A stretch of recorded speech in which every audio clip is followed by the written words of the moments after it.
आज मेरी शादी की पहली रात थी और मेरा दिल ही नहीं कर रहा था कि मैं अपने दुल्हन के पास जाऊं, जो ना जाने कितने देर से शादी के बाद सज धज कर मेरे कमरे में बैठी मेरा इंतज़ार कर रही थी। मेरी उम्र 26 साल थी और इस उम्र में हर लड़के की इच्छा होती है कि उसकी शादी हो जाए, और आज मेरी शादी हो चुकी थी।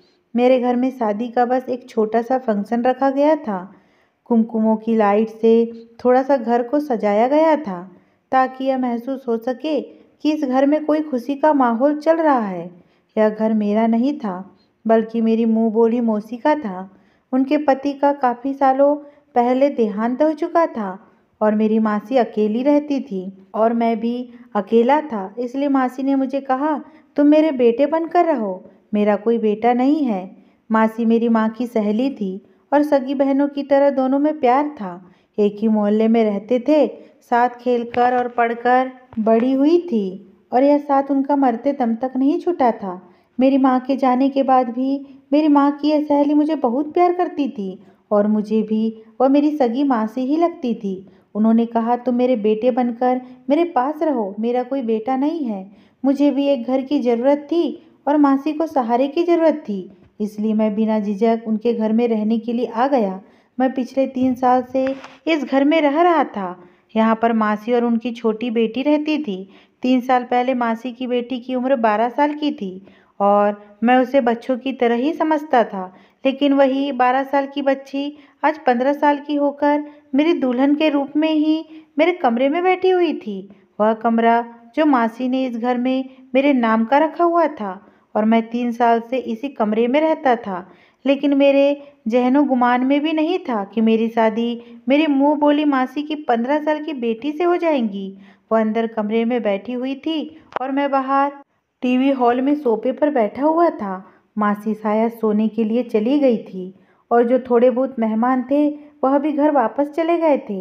लेकिन मैं कसमकस में था कि कमरे में जाऊं या ना जाऊं। मुझे बहुत बुरा लग रहा था कि मैं एक 15 साल की लड़की के पास जाऊं और उसके साथ मैं पति पत्नी का रिश्ता बनाऊं।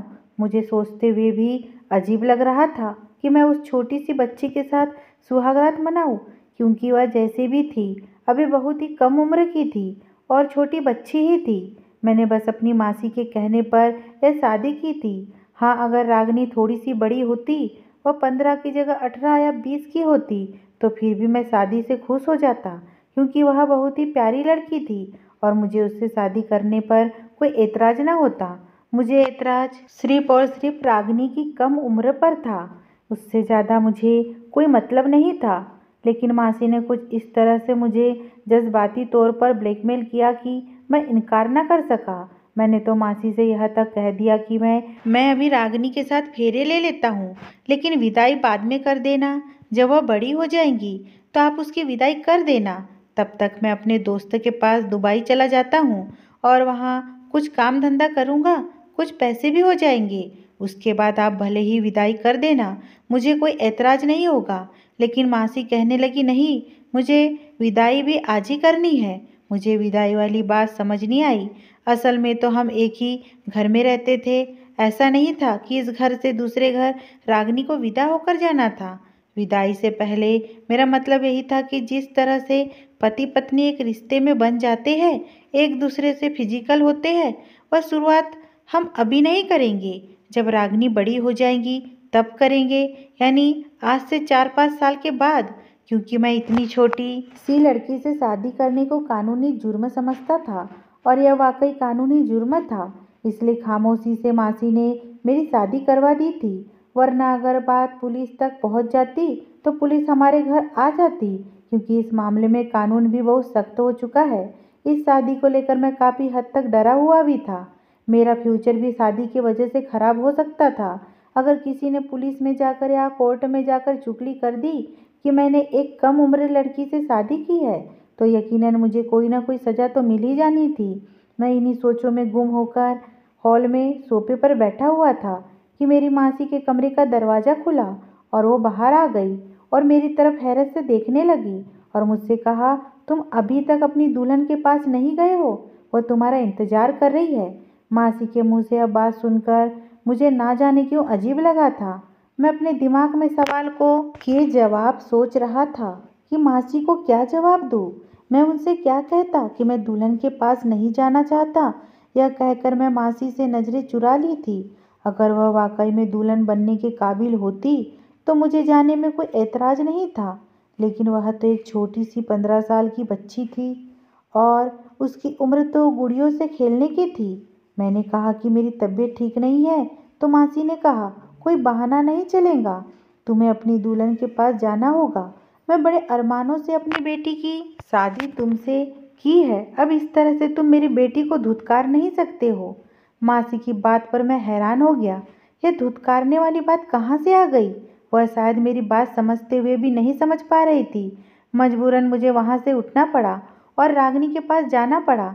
जैसे ही मैंने कमरे का दरवाज़ा खोला तो देखा रागिनी पूरे दुल्हन के रूप में तैयार होकर सर झुकाए बैठी है। मुझे ना जाने क्यों रागिनी को देखकर बहुत दुख हुआ था। वह छोटी सी बच्ची थी और मासी की जीत की वजह से हम दोनों इस बेजोड़ रिश्ते में बंध गए थे। मैंने फैसला कर लिया था कि मैं उसके साथ कुछ भी गलत नहीं करूँगा। जब तक कि वह 18 साल की नहीं हो जाती, मैं उसके साथ पति पत्नी वाला रिश्ता नहीं बनाऊँगा। मैं उसके करीब जाकर खड़ा हो गया, लेकिन बैठा नहीं था। मैंने उससे कोई बात नहीं की। वह सर झुकाए बैठी थी। वह इस समय इतनी हसीन लग रही थी कि मैं उसके हुस्न को शब्दों में बयां नहीं कर सकता था। उसकी उम्र 15 साल थी, लेकिन उसका मेकअप कुछ इस तरह से किया गया था कि वह अपनी उम्र से बड़ी लग रही थी। लेकिन मेकअप से क्या होता है, वह तो इतनी बड़ी नहीं थी, ना वह छोटी थी, और मैं कैसे ही उसके साथ कोई संबंध बना सकता था। मैंने खामोशी से तकिया उठाया और सामने सोफे पर जाकर सोने लगा तो उसने हैरत से मेरी तरफ देखा। फिर थोड़ी देर बाद बोली कि आप बेड पर ही सो जाए, सोफा तो बहुत छोटा है और आप तो अच्छी खासे लंबे हैं, आपको सोने में परेशानी होगी। उसकी बात सुनकर मैं हैरान रह गया था। वह छोटी सी थी, लेकिन बात उसने बड़ों जैसे कर दी थी। मुझे लगा कि वह मेरे करीब आने से घबरा जाएंगी, इसलिए मैं सोफे पर सोने का फैसला कर लिया था। लेकिन जब वह खुद कह रही थी कि उसे किसी तरह का कोई डर नहीं है, तो फिर मुझे भी आराम की ज़रूरत थी। मैं सुबह से थका हुआ था। मैंने तकिया वापस अपनी जगह पर रखा और आंखें बंद करके लेट गया। मेरी आंखें बंद थी, लेकिन मेरा दिमाग जगा हुआ था। मैंने महसूस किया था कि रागिनी अभी तक बैठी हुई है। क्या वह मेरे इंतजार में बैठी हुई थी? मैंने आंखें खोलकर उसकी तरफ देखा तो वह मुझे ही देख रही थी। फिर मैंने उससे कहा कि तुम जाकर यहाँ भारी भरकम कपड़े बदलकर कोई कंफर्टेबल कपड़े पहनकर सो जाओ, मुझे भी नींद आ रही है। लेकिन मुझे पता नहीं क्यों लगा था कि मेरी बात सुनकर उसको मायूसी हुई थी, हालांकि मेरी बात सुनकर उसको खुश हो जाना चाहिए था। मेरे हिसाब से तो उसे किसी भी तरह का कोई शारीरिक संबंध बनाने के बारे में जानकारी नहीं होगी, इतनी छोटी सी तो थी वह। फिर थोड़ी देर बाद वह ड्रेसिंग रूम में चली गई। उसने अपने कपड़े बदल लिए और मेरे बराबर लेट गई तो मैंने उठकर लाइट ऑफ कर दी। लेकिन सोते समय मुझे पता नहीं क्यों महसूस हो रहा था कि वह बार बार सरक कर नींद में मेरी तरफ आ रही है। मैं बार बार उसे फिर से उसकी जगह पर आराम से धकेल देता है था, लेकिन वह फिर से सरक कर मेरे करीब आ जाती। वह शायद नींद में थी या उसको ज़्यादा नींद में इधर उधर करवटें बदलने की आदत थी। वह तो नींद में यह हरकत कर रही थी, लेकिन मैं तो जाग रहा था। सिर्फ मैं ही नहीं जाग रहा था, उसके हरकत मेरे जज्बातों को भी जगा रही थी। एक बार तो वह मेरे इतने करीब हो गई कि मेरे दिल की धड़कनों में शोर मच गया था। मेरी सांसें तेज हो गई थी। मेरे सामने एक लड़की थी, वह भी मेरी पत्नी थी और मैं उस पर पूरा हक रखता था। मैं चाहता तो उसे अपना हक वसूल कर सकता था, लेकिन मेरा ज़मीर यह गवारा नहीं कर रहा था कि इतनी छोटी सी बच्ची के साथ मैं इस तरह का संबंध बनाऊं, और यह कानूनी जुर्म भी था। कल को अगर पुलिस को इस शादी की खबर हो जाती तो रागिनी के मेडिकल चेकअप के बाद मुझे कोई ना कोई सज़ा ज़रूर होनी थी, क्योंकि साबित हो जाता कि बेशक मैंने सिर्फ उससे शादी ही नहीं की, बल्कि उसके साथ पति पत्नी वाला रिश्ता भी बनाया है। और मैं सही सोच रहा था, इसलिए मैंने बेहतर यही समझा कि मैं उससे दूर ही रहूं। इसलिए मैं रागिनी को खुद से अलग किया और दूसरी तरफ करवट बदले सारी रात मैं बेचैन ही रहा। सुबह जब मेरी आँख खुली तो बहुत देर से खुली थी। मैंने देखा रागिनी अभी तक सो रही है। मैं आराम से उठकर खड़ा हुआ और घर से बाहर निकल गया और सारा दिन बेचैन ही रहा। मैं नौकरी की तलाश में था कि मुझे जल्दी ही कोई नौकरी मिल जाए, लेकिन मुझे बहुत बेचैनी हो रही थी रागिनी को लेकर। मैं कैसे उसके साथ इतने साल एक ही कमरे में गुजार सकता हूँ। मैंने सोचा कि मैं रागिनी की माँ से बोलूँगा कि हमारा कमरा अलग अलग कर दे जब तक कि वह 18 साल की नहीं होती।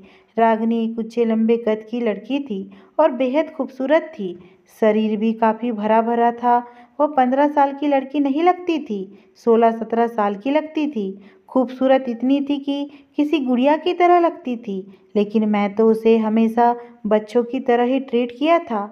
मैं ज़्यादा रागिनी से बातचीत नहीं किया करता था। मैं 3 साल से इस घर में ऐसे रह रहा था जैसे मैं इस घर में मौजूद ही ना हूँ। मैं सारा दिन लगभग घर से बाहर ही रहता था और सिर्फ खाने और सोने के लिए घर आता था, या फिर मासी कोई काम कह देती तब उनके लिए सौदा वगैरह लाने के लिए घर आ जाता था। बिजली का बिल जमा करना होता या गैस भरवानी होती तो ऐसे ही छोटे मोटे कामों के लिए मासी मुझे बुलाया करती थी और मैं उस समय घर आ जाया करता था। मैं बिना मतलब घर पर बैठने वाले लड़कों में से नहीं था। मैं घर से बाहर निकलता था नौकरी की तलाश में। नौकरी तो नहीं मिलती थी, लेकिन कुछ ना कुछ काम जरूर करता था ताकि कुछ पैसे हाथ आ सके। मासी के घर मेरी ज़िंदगी बहुत ही आराम से गुजर रही थी। एक दिन मासी ने मुझे एक ऐसी जिद कर दी कि मैं ख्याल में भी नहीं सोच सकता था।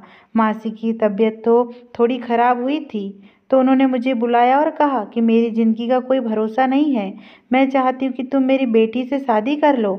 मासी की इस बात पर मैं हैरत में डूब गया था, क्योंकि उनकी बेटी रागिनी सिर्फ 15 साल की थी और मैं कैसे छोटी बच्ची से शादी कर सकता था। मेरी उम्र इस समय 26 साल थी और वह मुझे पूरे 11 साल छोटी थी। लेकिन मासी ने तो जैसे उसको बहुत बड़ी समस्या बना लिया और रोना शुरू कर दिया। काफ़ी दिन तक मुझे जज्बाती तौर पर ब्लैकमेल करती रही। मना करते हुए भी मुझे बुरा महसूस हो रहा था, क्योंकि मैं 3 साल से मासी के घर में पल रहा था, खा पी रहा था और मुझे रहने के लिए छत मिली हुई थी। यहाँ किसी भी तरह की कोई तकलीफ ना थी। मासी के अलावा मेरे पास मेरे मामा का घर था और वहाँ मुझे दिन रात बेइज्जत किया जाता था। हर समय मेरी इंसल्ट की जाती थी। मुझे निकम्मा नाकारा कहकर हर समय मेरा दिल जलाया जाता था। उसके उलट तो मुझे यहाँ सुकून से रह रहा था। मैं इसी कोशिश में लगा हुआ था कि कुछ ना कुछ कारोबार शुरू कर लूँ, और जब तक मेरे पास कारोबार शुरू करने के लिए अच्छा खासा पैसा नहीं आ जाता तब तक मैं मासी के घर पर ही रहूँगा। और जो पैसे मैं थोड़े बहुत ऑनलाइन कामों में कमा रहा था और कोचिंग से कमा रहा था, उनको मैं अपने पास सुरक्षित रखना चाहता था ताकि ज़्यादा पैसे जमा हो सके तो मैं अपना कोई कारोबार शुरू कर सकूं। मैं उसके बाद अपना कोई छोटा मोटा घर ले लूं, नहीं तो किराए पर घर ही ले लूं, लेकिन अपने रहने का इंतजाम कर लूं।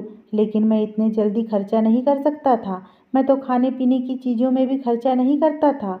खाना पीना भी मेरी मासी के ऊपर था।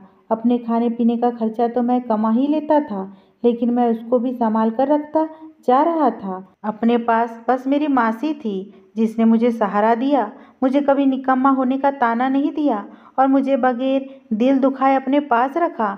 मामा के घर में मुझे खाने को तो मिलता था, लेकिन यह खाना खाने के लिए मुझे 100-100 बातें सुननी पड़ती थी। लेकिन अब मासी ने मेरे सामने ऐसी बात रखी थी कि जिसे मैं ना स्वीकार कर पा रहा था ना ही इनकार कर पा रहा था।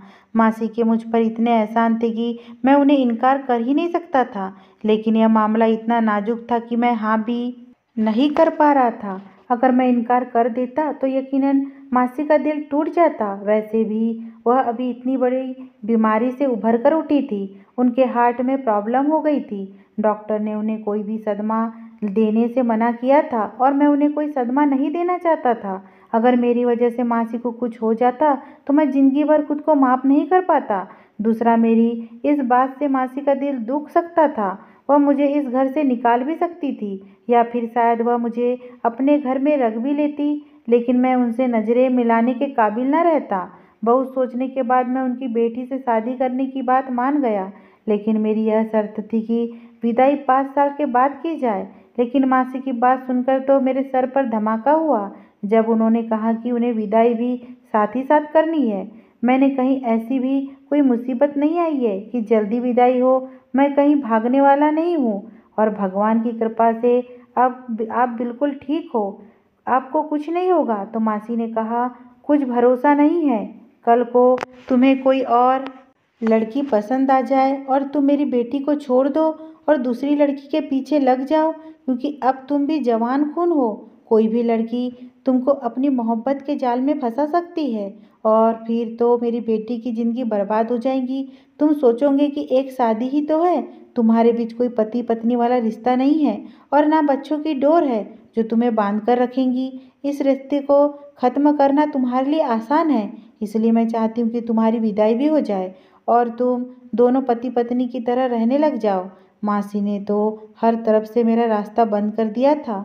उनकी बात भी अपनी जगह सही थी, बल्कि अगर मैं कहूँ कि उनका डर अपनी जगह सही था, कि हर माँ को यह डर होता है कि उनकी बेटी का क्या फ्यूचर होगा। और रागनी छोटी थी और मुमकिन था कि मैं किसी और की मोहब्बत में गिरफ्तार होकर किसी और से शादी भी कर सकता था, क्योंकि मुझे आए दिन काम के सिलसिले में लड़कियों का सामना करना पड़ जाता था। ऑनलाइन भी मेरी काफ़ी स्टूडेंट लड़कियां थीं जिससे मेरी अच्छी खासी दोस्ती हो सकती थी कि उनमें से कोई मुझे अच्छी लग जाए और मेरा इरादा बदल जाता। बहुत ज़्यादा सोचने के बाद मैं रागनी से शादी के हामी भर ली थी और विदाई के लिए भी तैयार हो गया था, क्योंकि मेरे पास अभी फ़िलहाल रहने के लिए कोई जगह नहीं थी। जितने पैसे मैं जमा कुछ कर चुका था वह घर लेने के लिए काफ़ी नहीं थे, और अगर घर भी ले लेता तो फिर खाना पीना कहाँ से होता। सारी बातों को ध्यान में रखते हुए मैंने रागनी से शादी में ही भलाई समझी और इसी को अपनी किस्मत समझ लिया।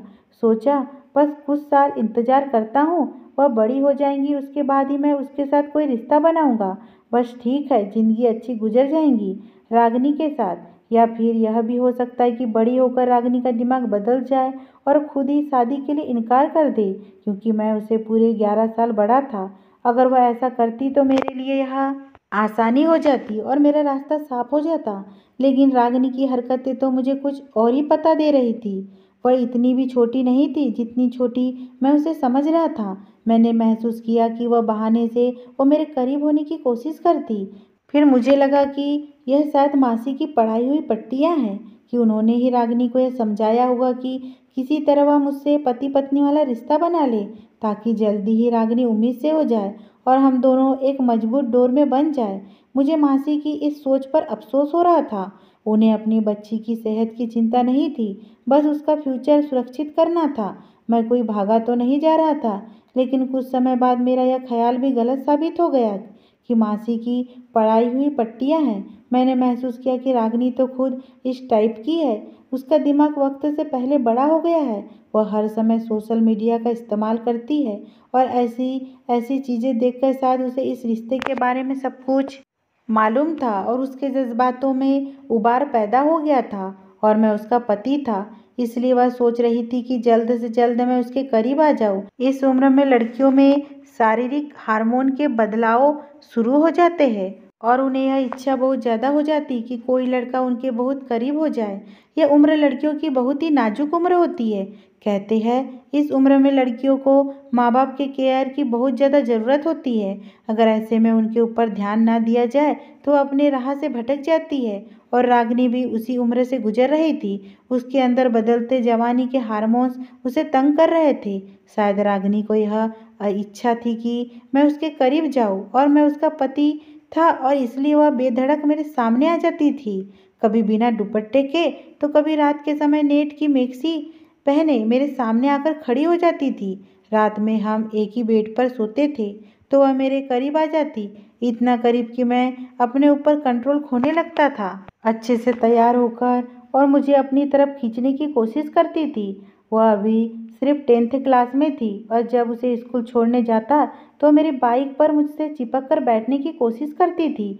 मैं उसे कहता कि पीछे हटकर बैठो तो कुछ देर के लिए पीछे हो जाती और फिर दोबारा से मेरे करीब हो जाती। मेरे दिल की धड़कन में तूफान मच जाता था, लेकिन मैं खुद पर कंट्रोल करता था। मुझे उसकी हरकतों पर गुस्सा आने लगा था। कानूनी तौर पर भी मैं कुछ डरा हुआ था कि कहीं मैं पकड़ा ना जाऊं। यह कानूनी जुर्म है और अगर किसी ने मेरी चुगली कर दी तो मैं जेल की सलाखों के पीछे भी जा सकता हूँ। कुछ दिनों से मैंने देखा रागिनी की दिमागी हालत दिन ब दिन खराब होती जा रही थी। उसे इस बात का डिप्रेशन था कि मैं उसके करीब नहीं जा रहा हूँ। लेकिन एक दिन मेरी बर्दाश्त की हद खत्म हो गई जब उसने खुद ही मेरे बहुत ज़्यादा करीब आने की कोशिश की। शायद उसको खुद पर कंट्रोल नहीं रहा था और वह मेरे सीने से लेकर मुझे चूमने लगी थी। मेरे शरीर में भी जैसे आग लग चुकी थी। लेकिन मुझे रागिनी की हरकत बिल्कुल पसंद नहीं आई थी। गुस्से के मारे मेरा बुरा हाल था और इसी गुस्से में मैंने उसे झटक दिया तो वह रोने लगी। बोली, मैं आपकी पत्नी हूँ, आप मुझसे दूर क्यों रहते हैं? मैंने उससे कहा, पहले अपनी उम्र देखो फिर ऐसी बात करो। मेरे गुस्से के मारे बुरा हाल था। मैंने उसको बहुत ज़्यादा डांट दिया था, ना जाने कितनी बुरी बातें सुनाई और घर छोड़कर चला गया। 2 दिन तक घर से बाहर ही रहा और अपना मोबाइल भी बंद कर दिया। और यह 2 दिन मैं अपने दोस्त के घर पर रहा। मैं दिमागी तौर पर बहुत ज़्यादा परेशान था। घर वापस आया तो मासी बहुत परेशान थी। उन्होंने कहा कि मुझे पता था तुम मेरी बेटी को छोड़कर चले जाओगे, यही डर था मुझे। मैंने देखा कि रागिनी का रंग पीला पड़ा हुआ है और उसकी तबीयत भी ठीक नहीं लग रही थी। वह शायद मेरे घर छोड़कर जाने की वजह से बहुत ही परेशान थी। मुझे पहली बार अपनी गलती का एहसास हुआ था। मैं मासी से बहाना कर दिया कि मैं 2 दिन के लिए शहर से बाहर गया था। मुझे रागिनी कुछ चुपचाप सी लग रही थी। मुझे खुद पर अफसोस होने लगा। मुझे उससे ऐसा व्यवहार नहीं करना चाहिए था। वो बच्ची है, अभी बहुत ही नाजुक उम्र से गुजर रही है और उसे अभी प्यार से समझाना चाहिए, गुस्से से नहीं। मैं कमरे में गया तो रागिनी अपना तकिया उठाकर सोफे पर जाने लगी, क्योंकि उस दिन मैंने गुस्से में उसे बहुत कुछ सुनाया था। उस दिन मैंने गुस्से में से यह भी कह दिया था कि तुम आज के बाद मेरे साथ बेड पर नहीं सोओगी, वरना तुम मेरे कमरे से बाहर निकल जाऊंगी। मुझे अपनी बात याद आई। मैंने रागिनी को पुकारा और मेरे पुकारने पर वो एकदम से डर गई थी। कहने लगी, प्लीज़ कमरे से बाहर मत जाइएगा, मैं सोफे पर सो जाया करूंगी। उसकी बात सुनकर मैं शर्मिंदा हुआ था। मैंने गहरी सांस भरी और उठकर रागिनी के पास आया, उसका हाथ थामा और उसे बैठकर बिठा दिया। मैंने कहा, आई एम सॉरी, मैं गुस्से में तुमसे बहुत कुछ गलत बोल गया। मेरी जरा सी नरमी पाकर वह रोने लगी। रोते हुए मेरे सीने से लग गई। मैं उसे चाहकर भी खुद से पीछे नहीं कर पाया था, बल्कि उसे और अपने साथ लगा लिया। वो सिसकियों से रो रही थी। कहने लगी, मुझे पता है कि आपको मैं बहुत बुरी लगती हूँ। आपने मम्मी की मजबूर करने पर मुझसे शादी की है। उसकी बात सुनकर मैं उसका चेहरा ऊपर किया। मैंने कहा, तुम मुझे बुरी नहीं लगती, बल्कि अच्छी लगने लगी हो। अब तुमसे दूर रहना मुझे मुश्किल लगने लगा है और तुम्हारे पास मैं आ नहीं सकता, क्योंकि तुम बहुत कम उम्र की हो। मैं तुम्हें इतनी कम उम्र में किसी मुसीबत में नहीं डालना चाहता। रागिनी से आज मैंने अपना हर डर बता दिया था। मुझे लगा यह सुनकर उसे सुकून हो जाएगा, लेकिन वह तो और भी ज़्यादा परेशान हो गई थी और किसी गहरी सोच में डूब गई थी। समय कुछ और आगे बढ़ा तो रागिनी का पेट फूलने लगा, उसकी रंगत भी पीली पड़ने लगी। मासी भी उन दिनों कुछ चुप चुप सी थी, काफ़ी बीमार भी रहने लगी थी। मैं मासी से रागिनी के बारे में कहा कि उसे डॉक्टर के पास ले जाए, तो मासी कहने लगी, मैं उसे डॉक्टर के पास ले गई थी, उसे दवा दे रही हूँ, ठीक हो जाएंगी। मासी की तबीयत बहुत ज़्यादा बिगड़ गई। उनके सीने में फिर से तेज दर्द उठा था। मैं जब तक उन्हें अस्पताल लेकर गया वह दम तोड़ चुकी थी। यह सदमा रागिनी के लिए भी बहुत बड़ा था। उस समय मैंने ही उसे संभाला था, लेकिन अब मैंने महसूस किया कि उसका पेट बहुत ज़्यादा बड़ा होने लगा है। मैं उसे डॉक्टर के पास लेकर गया। डॉक्टर ने अल्ट्रासाउंड किया और जो कुछ मुझे बताया, मेरे होश उड़ गए। डॉक्टर कहने लगी, आपकी पत्नी 5 महीने की प्रेग्नेंट है। यह सुनकर तो मेरा दिमाग घूम कर रह गया था। मैं जिसे बच्ची समझ रहा था और उसे बच्ची समझकर उसके पास नहीं जाता था, वह कम उम्र में यह गुल खिला बैठी थी और अपना गुनाह मुझे छुपाने के लिए मुझसे शादी की थी। मासी की जल्दबाजी मुझे अब समझ में आई थी। रागिनी का मेरे करीब आना मुझे अब समझ आया था। मेरी अकल हैरान थी कि इतनी सी उम्र में रागिनी यह सब कैसे कर सकती थी। डॉक्टर कहने लगे, आपकी पत्नी बहुत कम उम्र की है, जाकर उसका बहुत ख्याल रखें, वरना डिलीवरी में मुश्किल पैदा हो सकती है। मैं जब घर वापस आया तो रागिनी को कमरे में ले गया, उसे बेड पर ले जाकर पटक दिया। मैंने कहा, मुझे नहीं पता था कि इतनी सी उम्र में तुम यह सब कुछ भी कर सकती हो। तुम्हें और मासी को भी मैं ही मिला था तुम्हारा यह पाप छुपाने के लिए। वो रोने लगी, कहने लगी, मेरा कोई दोष नहीं है। मेरे ऑटो ड्राइवर ने ज़बरदस्ती मेरे साथ यह कहकर वो सिसक सिसक कर रोने लगी कहने लगी, मम्मी मुझे डॉक्टर के पास ले गई थी, लेकिन डॉक्टर ने एबॉर्शन करवाने से मना किया कि मैं अभी बहुत कम उम्र की हूँ और तकलीफ सह नहीं सकती। मैं सुनकर सर पकड़कर बैठ गया था। रागिनी कहने लगी, मुझे तलाक मत दीजिएगा, बेशक आप दूसरी शादी कर लीजिए, लेकिन मुझे अकेला मत छोड़िएगा। मेरा कोई दोस्त नहीं है। वह मेरे कदमों में बैठी हुई थी, लेकिन मैं उसकी तरफ देख भी नहीं रहा था। उसने भी, उसकी माँ ने मुझे जो धोखा दिया था वह मुझे सहन नहीं हो रहा था। मैं उसे धक्का देकर घर से बाहर निकल आया। हमेशा हमेशा के लिए मैं काफ़ी दिनों से दुबई जाने की तैयारी कर रहा था। मैं सोच रहा था कि मैं रागिनी को उसकी माँ के पास छोड़कर दुबई चला जाऊंगा।